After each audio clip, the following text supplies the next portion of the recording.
Gawin mo ito upang sa ganon ay makontra mo ang kamalasan. Ngayon darating mga bossing ko ng September. Kaya kung ikaw po mga bossing ko ay sobrang minalas, nitong buwan na ito mga bossing ko ng Agosto, ay gawin nyo po ito ngayong buwan na ito mga bossing ko ng September. Bago pumasok ang September, mainam na nagawa nyo na po ito.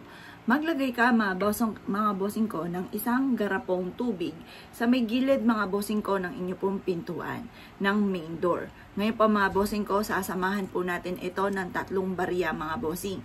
Ito pa mga bossing ko ay lalagpak nyo lang ang 3 baryang ito. At mas mainam mga bossing ko na kayo po ay magwi-wish sa gawin silangan ng mga bandang alas 7 ng umaga. Kaya gawin nyo po ito ng alas 7 lamang po ng umaga mga bossing. At pagkatapos ay sabihin nyo nang mula sa inyo pong puso ang inyong hangarin. Sabihin nyo po sa pamamagitan ng pampaswerteng ito at sipag at tiyaga ay makakamit ko ang lahat ng aking mga pinapangarap at kailanman na hindi na ako mamumblema tungkol sa usapin ng pera. Makakamit ko ang lahat ng aking nais ngayong buwan na ito ng September ay siksikliglig at umaapot napakaraming blessing ang darating sa akin. Kailanman na hindi na ako mamumblema sa pera, maraming pera ang darating sa akin. Ganon ang mga pagwi-wish na walang gamit na sana, direct to the point mga bossing. Pagtapos ka ng mag-wish mga bossing ko, ibilad ito sa sinag ng araw hanggang alas 8 ng umaga.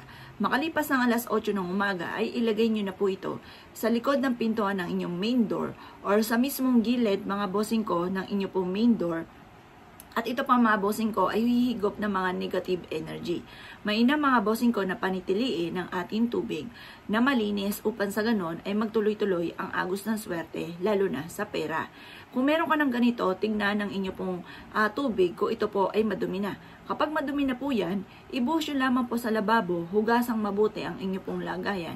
At pagkatapos ay gumawa ulit kayo ng ganito. Ito ay very powerful na humihigop na negative energy at magbibigay sa inyo ng swerte at tagumpay sa buong pamilya. Kung ikaw po ay inaalat sa ngayon mga bossing ko, ay huwag nyo nang gawin na maalat pa muli ang susunod na buwan. Mainam ay subukan nyo na po ito upang sa ganon ay mas higit na maging masagana ang inyong pamumuhay ng buong buwan sa susunod na buwan mga bossing ko sa buwan ng September. Kung ikaw ay naniniwala at nais po itong gawin nyo po ito nang walang kahit sino man ang makakaalam. Kasi once may nakakaalam, may mga kumukontra. May mga tao kaagad na naiinggit at sila po mga bossing ko ay maaaring magdulot sa inyo ng hindi maganda. Kung bagay may ginagawa kang ganito, may taong nakaalam, manalangin sila ng masama sa inyo ay maaaring makontra. Kaya mas mainam, meron kang ganito para kung sino man na manalangin ng masama ay walang kukontra. At huwag nyo na lang ipagsasabi mga bossing ko. Kapag nakita nyo, sabihin nyo na lang, mag-alibay ka na lang ng kahit ano para hindi ka kakainggitan. Kasi masama mga bossing ko sa panahon ngayon, lalo-lalo na kung ikaw ay makakainggitan.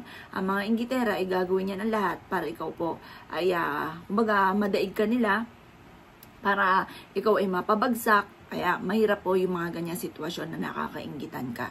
Kaya mas may na mga bossing ko na kayo ay merong ganito, mainggit man sila, manalangin na masama ay hindi tatalab. Pero wag nyo na lang ipagsasabi para walang kumontra. Kaya ako kinaniwala at naisyo po itong gawin ay siya mga boss. Good luck po sa inyo po lahat.